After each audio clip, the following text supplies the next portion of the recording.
ہمارے یہاں تو یہ مسلکوں کی جنگ نے بیڑا غرق کر کے رکھا ہے کہ یہ ہمارے مسلک کا نہیں ہے، لہذا دائرہ اسلامی سے خارج ہے، بس ختم بات۔ لہذا جس نے تعزیت کی وہ دائرہ اسلام سے خارج، جس نے تعزیت کی وہ مصلی پر اب کھڑا نہیں ہو سکتا، وہ کسی کا امام نہیں بن سکتا۔ جس نے تعزیت کی اس کو تجدید نکاح کرنی ہے۔ کہاں سے لاتے ہیں یہ دین؟ یہ دین صرف اپنی جیب سے نکالا ہوا ہے، اس دین کا نبی علیہ السلام کے دین سے کوئی تعلق نہیں۔ کوئی اگر اصلاح کی باتیں کرتا ہے تو اس کا جواب دے وہ خود اللہ کے سامنے ہوگا۔ ایسے لوگوں سے نہ ہمارا کوئی تعلق تھا، نہ ہے اور نہ قیامت تک رہے گا۔ بخاری شریف میں روایت موجود ہے کہ ایک یہودی اللہ کے نبی علیہ الصلوۃ والسلام کی خدمت کرتا تھا، یہودی لڑکا، فمرض، تو جب وہ بیمار ہوتا ہے تو اللہ کے نبی صلی اللہ علیہ وسلم اس بیمار یہودی لڑکے کی عیادت کرنے کے لیے اس کے گھر جاتے ہیں۔ ہم غیروں کے سامنے ایک کھلونا بن چکے ہیں، غیروں کے سامنے ہماری شبیہ بد سے بدتر دن بدن ہوتی جا رہی ہے، اور ہم نے اللہ کے نبی کی لائی ہوئی شریعت کے ساتھ ایسا کھلواڑ کر دیا، مذہب اسلام کے ساتھ ایسا کھلواڑ ہم خود کر رہے ہیں۔ اللہ کی قسم کبھی ضمیر جھانک کر کے دیکھیں نا اپنے آپ کو اندر سے، تو ہمیں شرم آنی چاہیے، ہم شرم کے مارے ڈوب کے مر جانے چاہیے۔ اپنے آپ میں جھانک کر کے کبھی ضمیر زندہ ہو تو تنہائی میں بیٹھ کر کے سوچیں، ہم مسلمان، ہمارا یہ کردار، ہمارا یہ عمل، ہماری یہ زندگی غیروں کے سامنے، کس منہ سے اپنے آپ کو ہم مسلمان کہتے ہیں؟ کس منہ سے اپنے آپ کو نبی علیہ السلام کا امتی کہتے ہیں؟ اگر ضمیر زندہ ہو نا تو یہ کہتے ہوئے نا ہمیں موت آنی چاہیے۔ ہم زمین میں زندہ گاڑ دیے جائیں نا، یہ کم ہے کہ جو حالات اور کردار ہمارے ہیں۔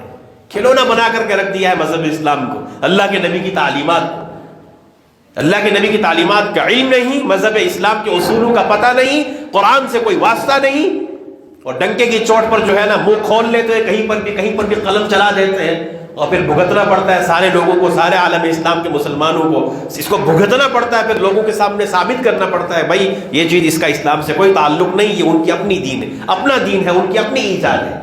کہاں تک صفائیاں دیتا پھرتا انسان؟ ایسی نوبت کیوں آتی ہے؟ یا تو قرآن و سنت کا صحیح علم حاصل کر کے قرآن و سنت کے مطابق عمل کرے، پھر اس کو لوگوں کے سامنے پیش کرے اور ڈنکے کی چوٹ پر پیش کرے، وگرنہ اس طرح کی جو ہم باتیں آج کل کرتے ہیں، یہ ہمارا مزاج بن چکا ہے، اس کی وجہ سے سوائے بدنامت کے اور کچھ نہیں ہو رہا، سوائے مذہب اسلام پہ داغ لگنے کے، دھبا لگنے کے اور کچھ نہیں ہو رہا۔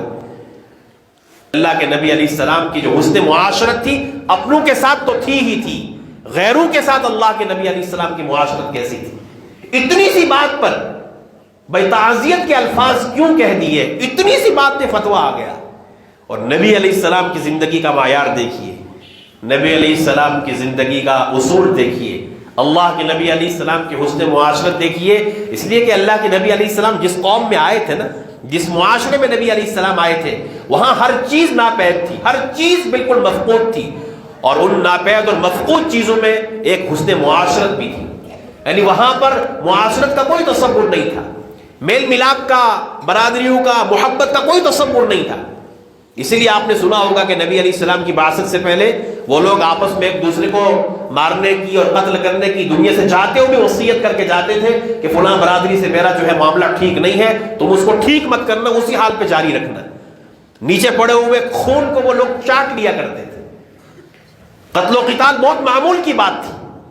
تو نبی علیہ السلام ایسے معاشرے میں آئے، اور اللہ کے نبی علیہ السلام نے آ کر ان لوگوں میں حسن معاشرت کی وہ مثال قائم کی ہے، رہتی دنیا تک کے لیے اللہ کی قسم کوئی بھی اس کی مثال پیش نہیں کر سکتا۔ اللہ کے نبی علیہ السلام نے اپنوں کے ساتھ تو حسن سلوک کیا ہی کیا، اللہ کے نبی علیہ السلام نے غیروں کے ساتھ بھی وہ حسن سلوک کیا ہے۔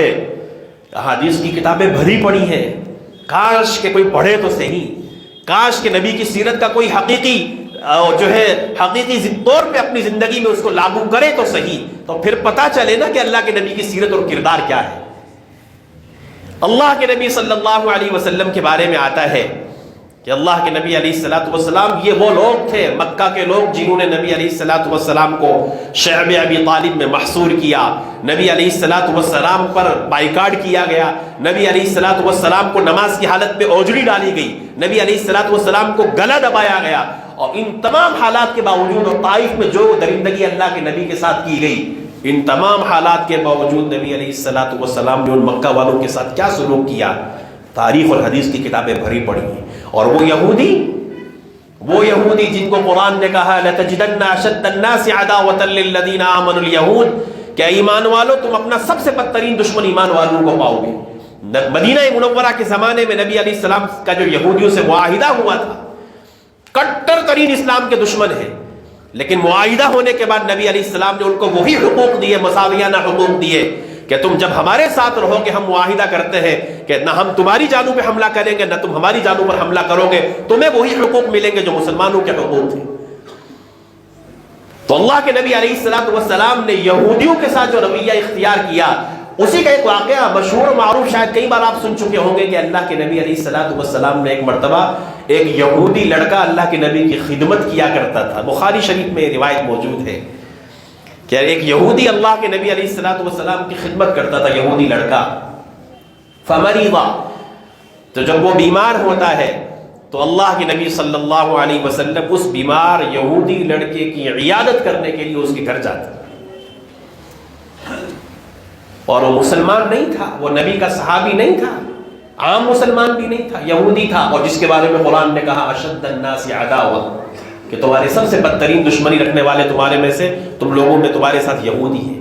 اللہ کے نبی علیہ السلام نے اس یہودی لڑکے کی عیادت اس کے گھر جا کر کے کی ہے. اور اسی طرح ترمذی شریف میں ایک روایت ہے کہ ایک مرتبہ ایک غیر مسلم اللہ کے نبی صلی اللہ علیہ وسلم کے پاس آتا ہے. نبی کریم صلی اللہ علیہ وسلم نے اس کے لیے ایک بکری منگوائی، اس کا دودھ دوہا گیا اور پھر اس بکری کا دودھ اس غیر مسلم کو پلایا گیا، وہ پورا پی گیا.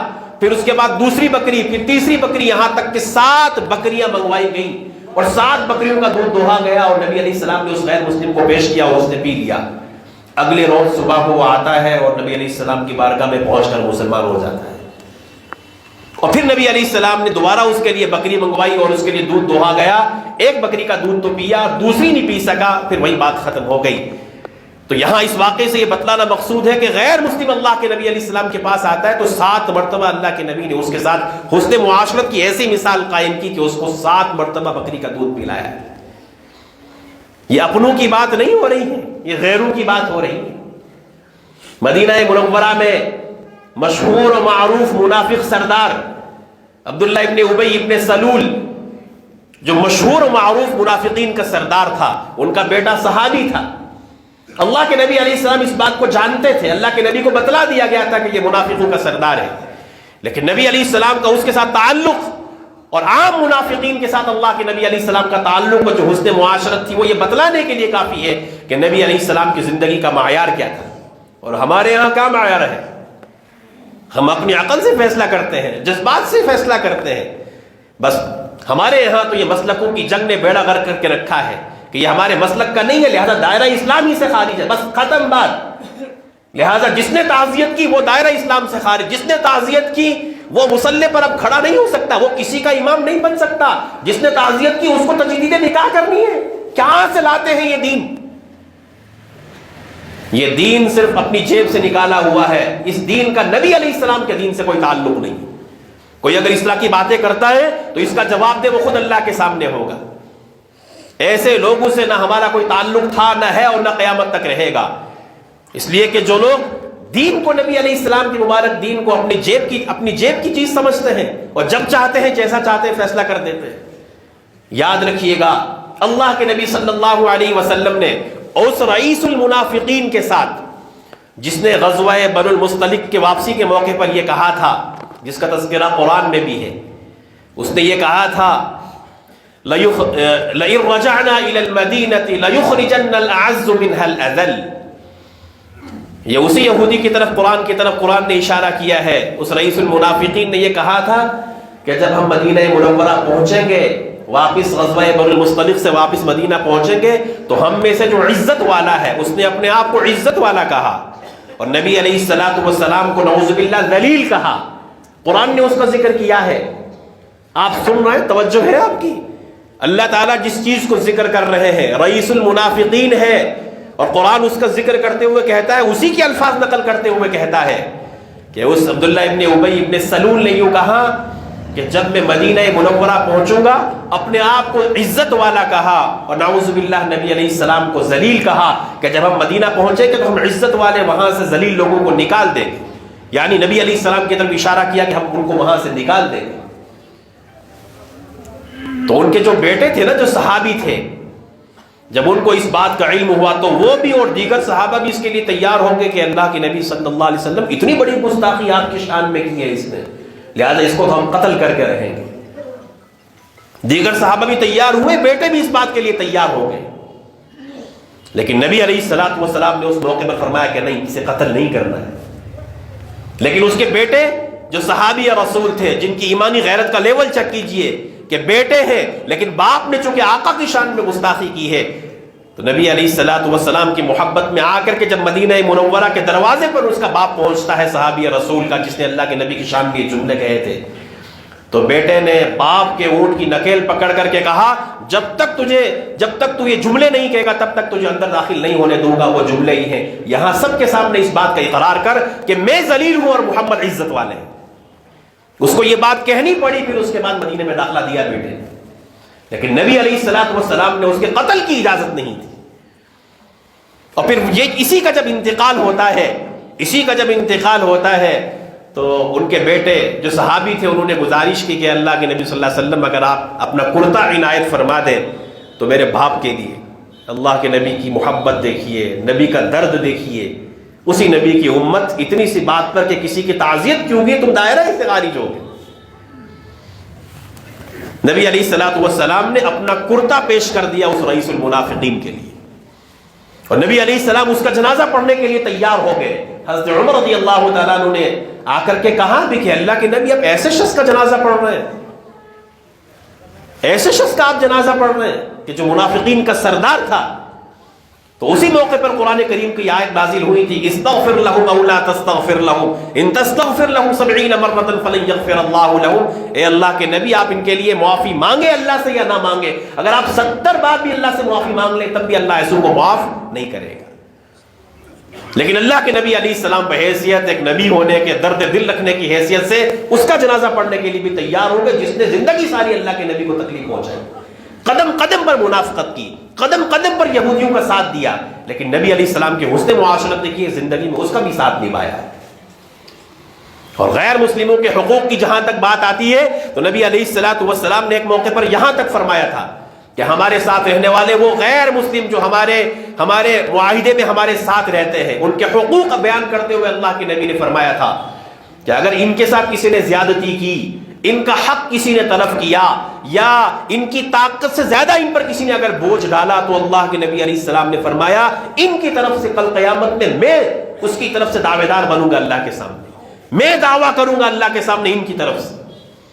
یہ اللہ کے نبی کی حسن معاشرت تھی صلی اللہ علیہ وسلم. چاہے مدینہ منورہ میں یہودیوں کا مسئلہ ہو، نجران کے عیسائیوں کے وفد کی آمد کا مسئلہ ہو، یا پھر عام زندگی میں، اور پھر اللہ اکبر اللہ